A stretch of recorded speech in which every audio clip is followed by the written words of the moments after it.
Hey folks, welcome back to another review with yours truly, Sam Healey. Today, we're taking a look at all this stuff right here. No. We're not going to take all of this stuff right here. All this stuff is for a later time, a later date, possibly. But today, we're taking a look at this. Maybe even we'll do a comparison of it with this at some later date in the future. But today, Mr. Massive Darkness, or Miss Massive Darkness, however you'd like to say it, is going to be front and center. And basically, it is a dungeon crawl where everybody is working together against the game and the different monsters that the game is throwing at you.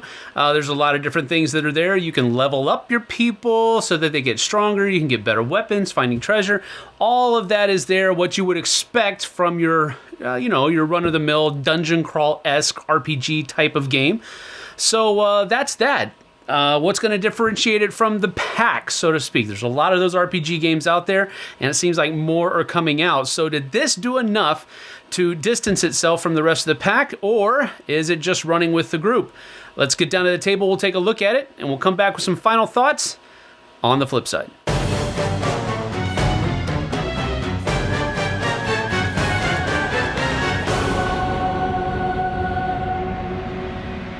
So this is a basic iteration of what you get in the box of, the core box that is, of Massive Darkness. It is basically a dungeon crawl, so you have the boards that are laid out here, and again, they're picturesque boards, they have great detail on them and all that good stuff. You have your hero miniatures, where you're going to start in the dungeon. This is, by the way, the introductory scenario. I didn't want to show any spoilers or anything like that of any of the quests that are actually in the book, but this is the introductory. This is kind of like the training wheels scenario for Massive Darkness to basically get you savvy on all of the different rules and different nuances that the game has in it.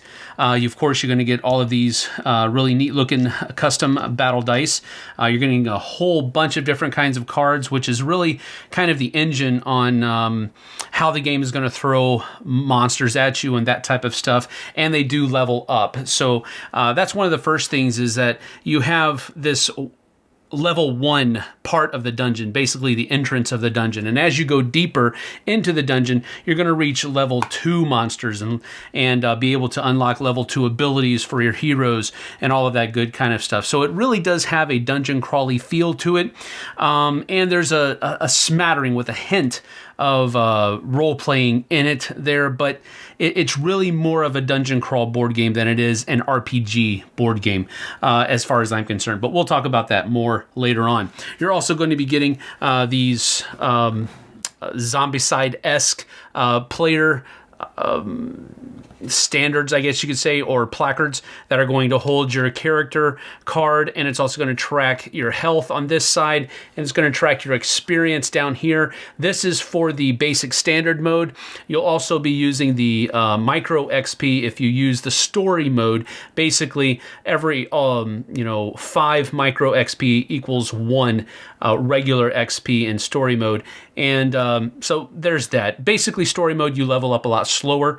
In standard mode, you level up really quick throughout the course of a quest. So that's these things: places to hold weapons and items, things to hold a armor or that type of thing in there as well. So very Zombicide-esque here, but very useful as well. One of my favorite things about Zombicide. Along with those player placards, you're also going to have a kind of experience sheet tracker, and it's going to be delineated by each of the different kinds of fighters. For example, the dwarf here, Siegfried, is a pit fighter berserker. The Knight, Owen, over here is a paladin of fury, but you also have battle wizards, shadow barbarians, blood moon, night runners, nightshade rangers.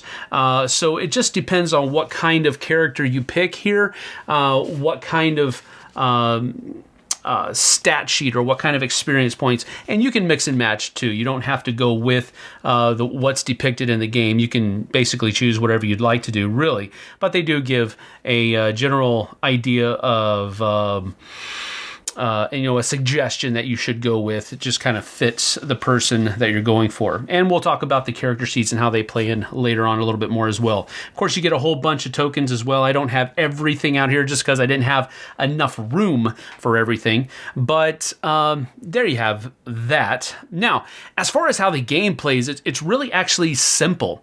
It looks very convoluted. It looks very complex, but it's actually very simple.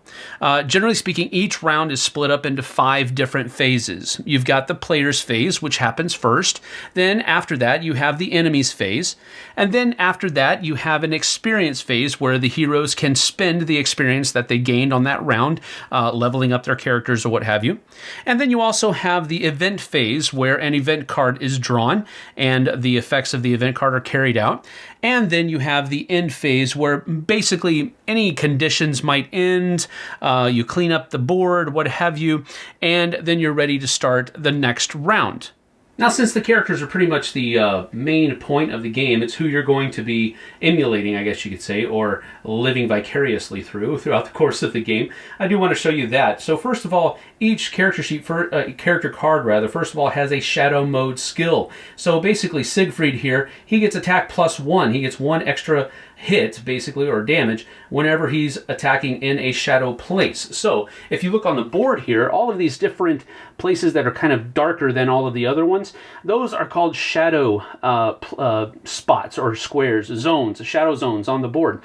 And as long as Siegfried is in one of these shadow zones and attacking a character, then he is considered to have that extra ability there. But if he is not in a shadow zone, then he can't use that ability.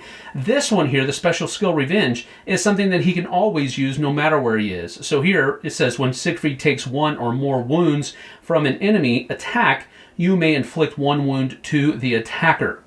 All right, so that's a special ability that he can always use. He does not have to be in shadow like this one up here says. Then he also has down here a recommended class. That's what I was talking about just a few moments ago, where you can be that. They recommend that you do that he is that class, but you can mix and match and make him whatever class that you really want to. Now, speaking about classes, let's get to the experience tablets. And so as we start talking about the different classes, let's say I wanted to make Siegfried a Nightshade Ranger. Yeah, right. A Dwarf Ranger. That makes a lot of sense. Anyway, you get what I'm saying. So basically, a Nightshade Ranger, in addition to the character abilities that are on the card, they're also going to have this signature ability for the class. And so it says spend 1 experience point during an attack. You can re-roll any number of defense dice on 1 additional time. So the Ranger is a little bit better at slipping through the cracks in combat and that type of thing. Additionally, they have a class skill that they can always use as well. This one's called Slippery. That basically means you can leave a zone that has enemy figures in it without any additional movement costs. On addition to that, you have all of these other places down here that you can spend your experience points and gain that ability whenever your character reaches that level. For example, everybody starts at level 1, so that first round, or maybe a couple rounds, depends on how long it takes you to get through the level 1 part of the dungeon, you can spend 5 experience points and make your character a ranged specialist, which means they get +1 reroll on attacks. Or you can buy Precise Aim here, where during an attack, after a reroll, 1 yellow blank result gets a +1 BAM, or 1 red attack result gets +1 diamond. So there's a lot of different things, and you'll understand what that means a little bit. But it's basically a way for you to make your attacks a little bit more effective, so forth and so on. Then you also have Save Shot down here as well. Now, you usually have to, in a very Kingsburg-esque kind of form, you have to buy first here, and then from basically left to right is where you can level up. So if you wanted to, you could spend 5 points, even if you're still level 1, to get +1 max health. The only thing is that you won't get that benefit until your character reaches level 2. And so that's how that goes. And as you go on, you can see that the benefits that you can purchase are a little bit more expensive. They're also a little bit better as well. But that is the experience sheet track for each of the different kinds of classes that you can be. So we're basically just going to take you through one round of action here so that you get the basic idea of what's going on in the game. And during the player's phase, they're going to be able to take movement actions, which basically allow them to spend 2 movement points on a number of different things, moving throughout the board, opening a door, and picking things up. Or you can do a combat action. You can also, where you're attacking the enemy and so forth and so on. Or you can reorganize and trade with people who are in the same zone as you are. You can also get up if you've been knocked down on a previous round. You can spend an action to get back up. You can do nothing, which basically forfeits all of your action points, and you're basically passing for the round. Or you can transmute, which is basically taking some of your stuff, your cards that you've already gotten, and trading them in for better stuff. You're transmuting them. Or you can simply spend an action to use your signature ability if that is necessary. So, first off here, Siegfried is going to go ahead and spend 1 action point to move. So he's going to spend 1 to move there, and then another 1 to open the door that's right here. And when that door is opened, now he's only spent 1 action point, so he has 2 left. A door card is spawned. Now, the door card will say a number of different things. It'll say ambush, which is bad because that means that the guard card that is spawned is actually going to go into the active hero's zone. Or it'll say guards, and that way it'll be actually past the door. But basically in the first zone here of this area, there's zone 1, 2, and 3. You're going to have 1 treasure in that first zone. In the second zone, there's going to be no enemy, but 2 treasures. And then in the third zone, you're going to spawn another guard card and 2 treasures. So that would look similar to this. So we are currently at level 1, so we turn over a level 1 guard card, and it is a goblin agent. That is not good at all. So the goblin agent comes in here and ambushes Siegfried, and along with him is a treasure card, which if he can use it, fine. If he doesn't, then it just comes with him. All right, so this is actually not a weapon that he could use, but let's say that he did draw a weapon. We would look to see what kind of character he is. So we look at him, and we see that he is a melee type character, not a ranged. The kind of weapon that he drew was a ranged. So it comes here and would go like this, basically. If he was a ranged character, then this would actually add to his attack value. But since he's only melee, he can't actually use this, which is good for Siegfried. He's basically just carrying it around. And then in the last one over here, we're going to draw another guard card, and those are some dwarf defenders that are going to go right back here. Now, dwarf defenders are going to be, they're going to spawn a number of minions times the number of people. So we have 2 characters playing the game, so 2 minions are going to come in, and then 1 boss always comes with them. Then that boss also gets to carry another treasure card as well. So we're going to spawn that treasure here, which doesn't help them out a lot, but it's going to help us. So we've got 2 defenders, and then we also have the boss guy as well in that third zone. So there's really not a lot of good things about being ambushed like this, but there are a couple. We have to always look for the silver lining, and that is, first of all, he is in a shadow zone, so he's going to be able to use his shadow mode skill. Furthermore, he's not going to have to move any to actually attack him. This goblin agent isn't necessarily a really bad guy. He's basically got 4 hit points because it's based upon how many heroes are there, so it's 2 times 2, 4. So there is that. Another good thing is that Siegfried does have 2 actions left, so he can spend those 2 actions to attack this guy, possibly doing enough damage to knock him out. So there is that. You always have to look for the silver lining. So how do we do combat here? Well, first of all, we look at the weapon that Siegfried is carrying. He's carrying this 2-handed axe here, and it's giving him 1 red die to roll. Now, on top of that, he's also going to get +1 success on the attack. If you look at the die, it's got a bunch of different faces here, and you've got one with 3 successes and some enchantments for a diamond, 2 successes and a BAM symbol, 1 you do have an empty, basically complete miss. So that's what Siegfried's going to be rolling. Now, in addition to that, when you roll, you also roll the monster's defense, this is 1 blue die. So when Siegfried attacks, he's going to roll his attack die along with the monster's blue defense die. And so we would do that, and there we go. We have 2 hits and a BAM. We look on here. Does he have any enchantments that use that BAM symbol? The answer is no. So there you have it. So he got +1 here, 2, 3. So that's 3 hits. And the agent didn't roll any defense. So we would take 3 hit points here and put them on the goblin agent, like so. Now, Siegfried has 1 more attack, so he's going to go ahead and do another to possibly knock him out. The agent only has 1 more hit point left. Ooh!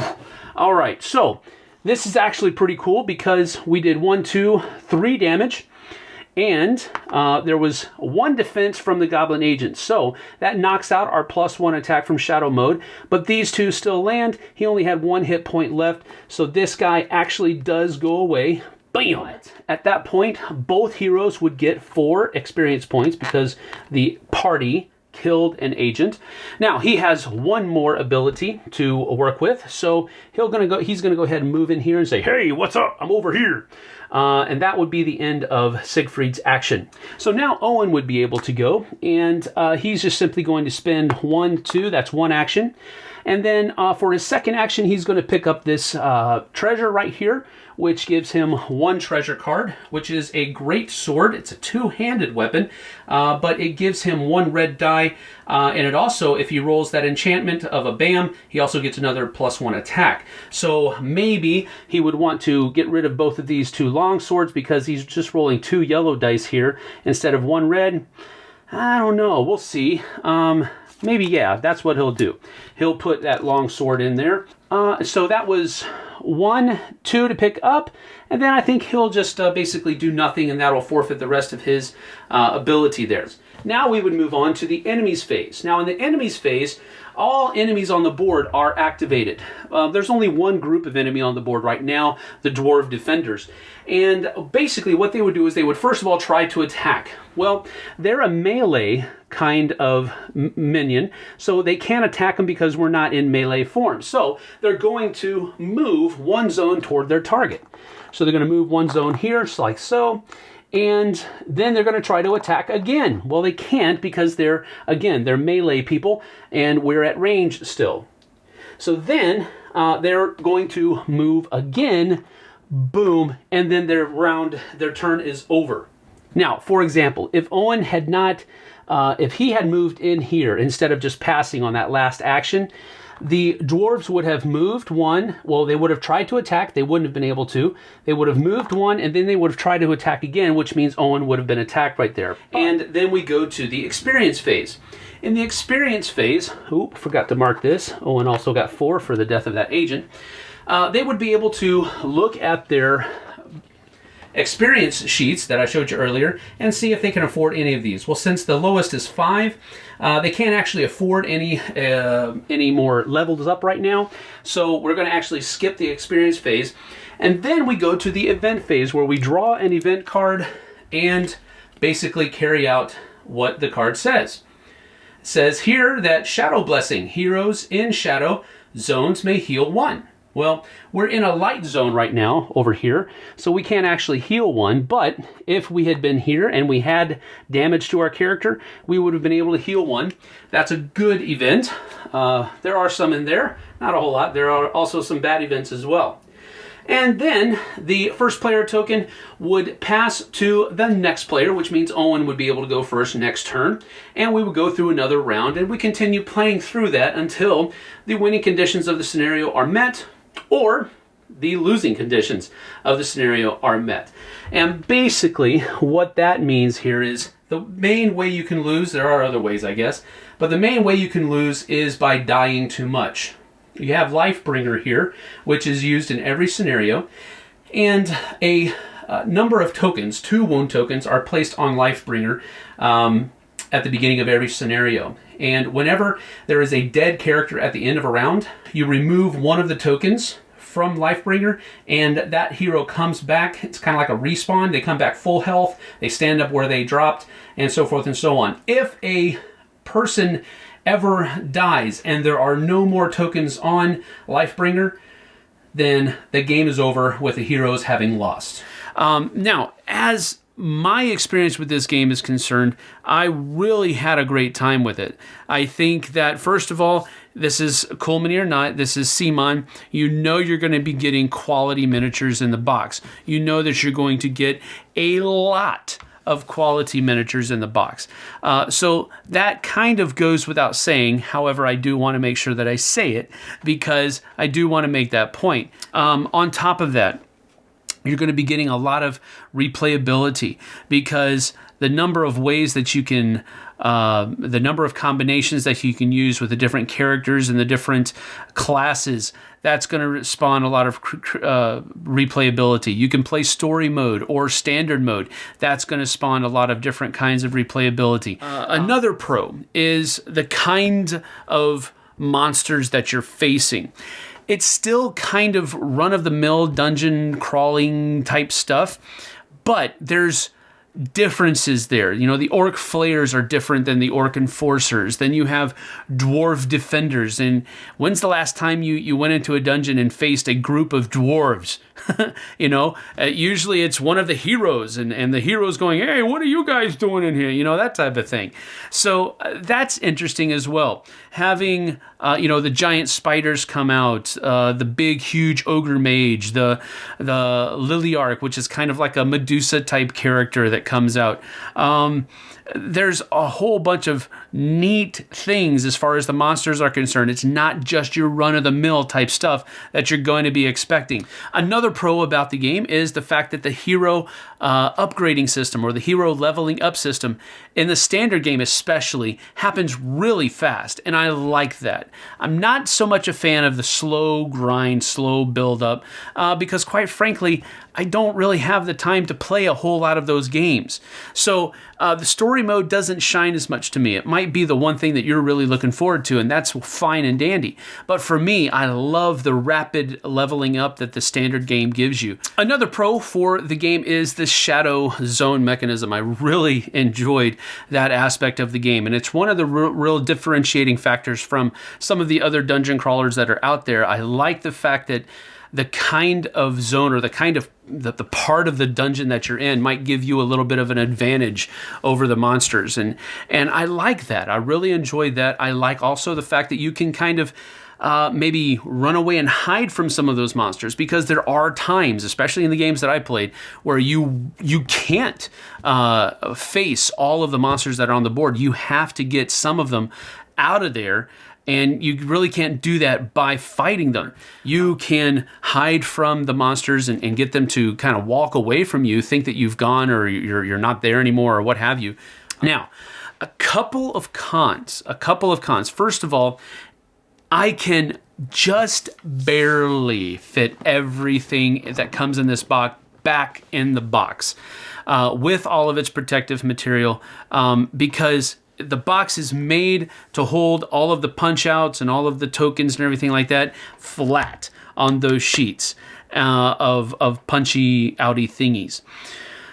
Once you get those things into bags, they take up more room, and it's very difficult, even with all of the extra packing stuff, to go back in here. And the problem is, I know you're probably saying, well, then throw all those plastic thingies out and all that kind of stuff. I don't want to do that because I like having everything arranged and stored to where I know it's not being broken or squished or bent or whatever it might be. And you just, it's really difficult. It's possible, don't get me wrong, but it's really difficult to do that. And that's a con for me.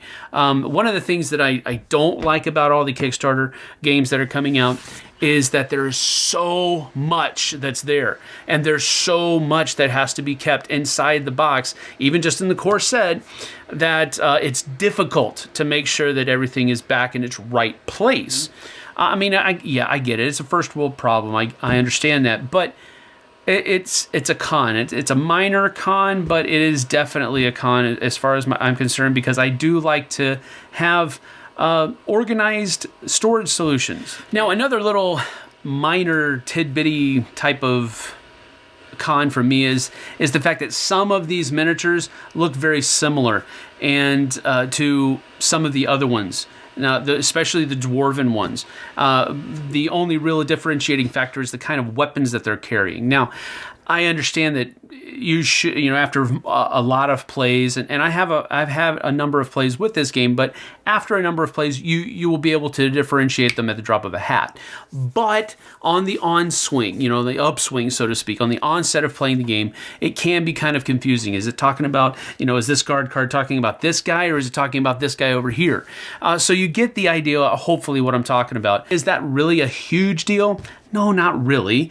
But again, it's a minor strike against it. Again, not anything huge, but it's just one of those things that I noticed. And really, that's about it. There aren't a whole lot of bad things that I can mention about this game. The rule book was well laid out, very clear, lots of examples, lots of things that help you understand what the rules are saying. So there isn't a whole lot bad to talk about this game. Now, with the overview that I did, I know I didn't go over every little tidbitty type rule and detail that's in the rule book, and that really wasn't the point of the overview. It was just to give you a basic idea of how the game flows. So, I mean, all in all, what I'm really trying to say here is that there's a whole lot of good stuff about this game, and there's not really a whole lot of bad stuff about it. This is, pretty much regular CMON fare, as far as they're going to give you a game that is admittedly Amerithrashy. You're chucking dice, you're killing stuff, you're leveling up your heroes, you're doing all that kind of stuff.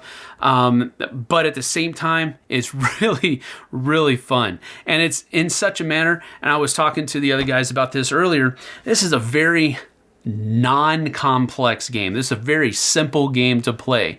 There's only 5 things, 5 phases in each round, and you pretty much just rinse and repeat, and you get through the game. Move on to the next scenario.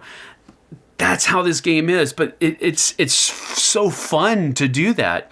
So I'm giving this 2 huge battle axes up. I really enjoyed this game a lot. I think it will find its niche in a lot of people's collections. Just the core box alone is more than enough to get your money's worth out of the game, so to speak. But they have so much else that's out there and available for it. And if you were a Kickstarter and you all got all of the exclusives as well, you have well and above more than enough to play this game with and have a whole lot of fun with it. So that's it for a review for Massive Darkness. I am going to be coming back and doing a couple of different comparison videos with this and other games. Also going to be talking about some of the other things that are available for it, some of the other minions and enemy boxes and different map tiles that are out there. And so there's more to come about Massive Darkness, but as far as the core box review, that's it from me. We'll see you guys on the flip side.